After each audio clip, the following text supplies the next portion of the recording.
Assalamualaikum warahmatullahi wabarakatuh. Pada kesempatan kali ini, kami kelompok 12 akan memaparkan hasil analisis jurnal untuk jurnal yang berjudul History of Mathematics in Korean Mathematics Textbooks, Application for Using Ethnomathematics in Culturally Diverse School. Kelompok 12 beranggotakan Lisa E. Octaviani, Nelly Sophie Mesinta, Yulia Dwianti, dan Yasinta Purwaningtyas. Berikut adalah identitas jurnal. Selanjutnya adalah pendahuluan atau latar belakang. Jadi bermula dari globalisasi yang menyebabkan meningkatnya imigrasi dan keberagaman etnis dan budaya di Korea, menyebabkan pemerintah Korea itu mendukung pendidikan dengan keragaman budaya. Jadi mengajarkan rasa saling pengertian dengan latar belakang budaya yang berbeda.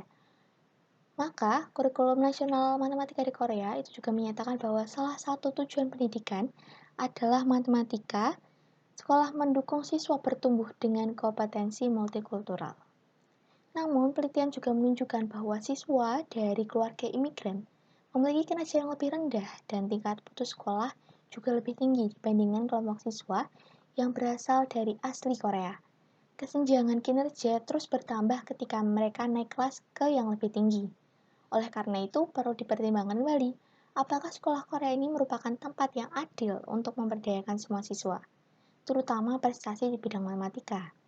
Penelitian ini menganalisis buku teks matematika untuk menyelidiki seberapa efektifkah pembelajaran matematika di sekolah Korea untuk memenuhi kebutuhan pendidikan yang diangkat dalam keragaman budaya masyarakat Korea.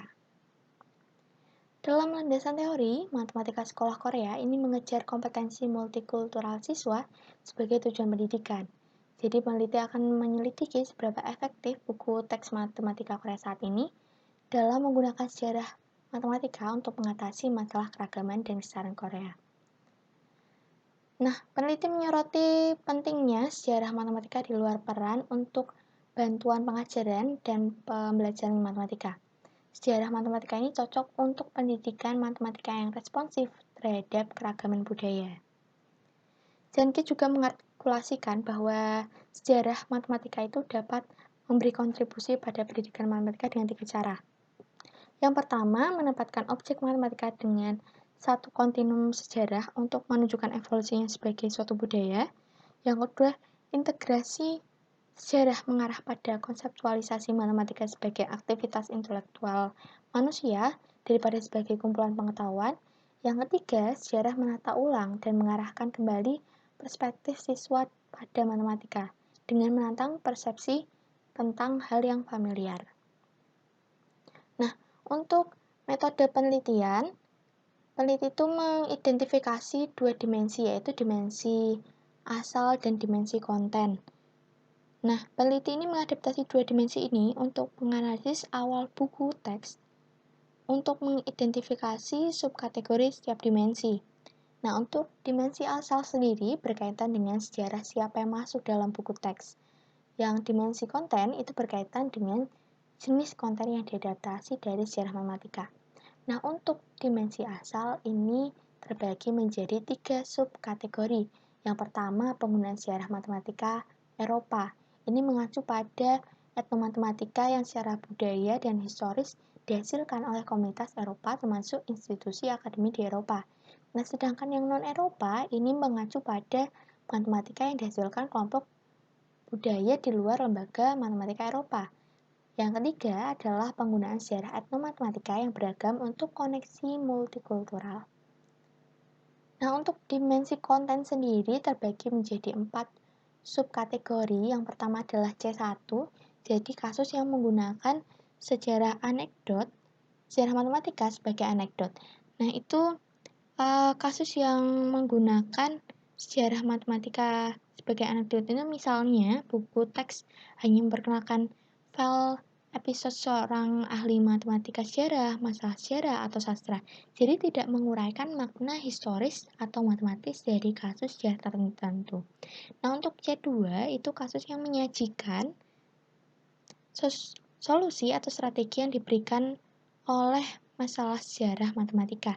Jadi berurusan dengan aspek matematika dari sejarah tetapi sebagai produk dan bukan sebagai proses. Untuk yang C3 ini, kasus yang menggunakan sejarah matematika untuk pemecahan masalah.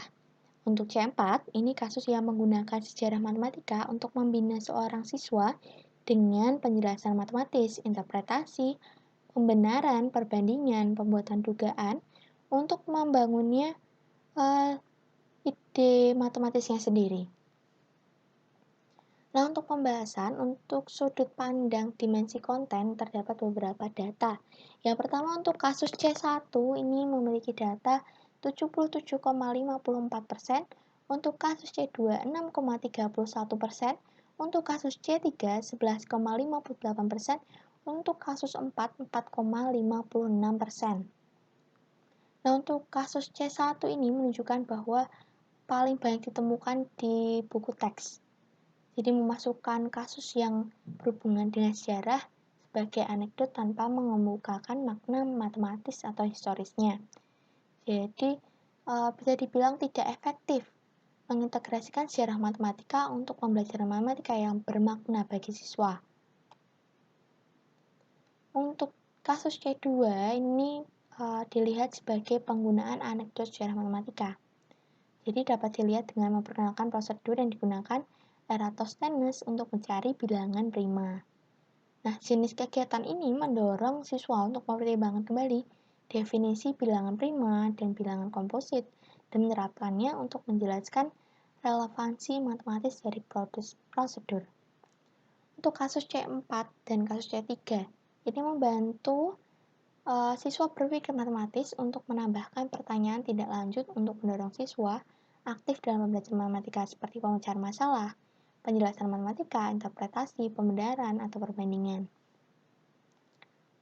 Nah, berikut adalah kasus C3 yang mendorong siswa untuk terlibat dengan pemikiran matematis kreatif untuk menerapkan apa yang dipelajari siswa tentang sifat matematika dari poligon dalam kegiatan merancang pola geometris.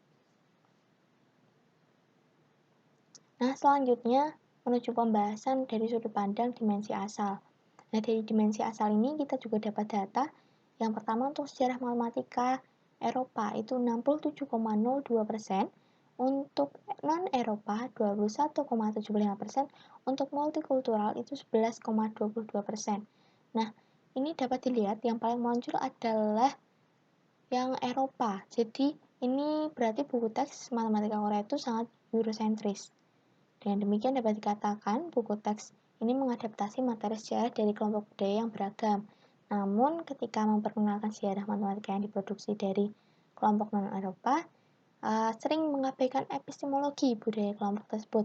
Nah, misalnya nih yang di Eropa ini ketika arsitektur Yunani kuno diperkenalkan, maka buku teks menjelaskan bagaimana bangunan itu terkait dengan geometri Yunani atau bisa disebut rasio emas atau golden ratio. Dari jurnal ini kita dapat mengambil kesimpulan penelitian ini tuh menunjukkan bahwa buku teks matematika Korea ini memperkenalkan sejarah matematika dengan berbagai cara.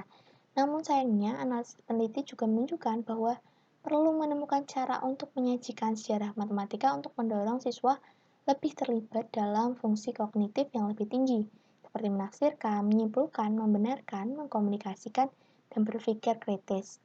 Selain itu, perspektif Eurosentris matematika dominan sekali dalam buku teks matematika Korea. Hal ini menunjukkan buku teks matematika tidak disusun secara efektif untuk mempromosikan kepada siswa mengenai pemahaman tentang keragaman. Berikut adalah penjelasan dari kami. Sekian, terima kasih.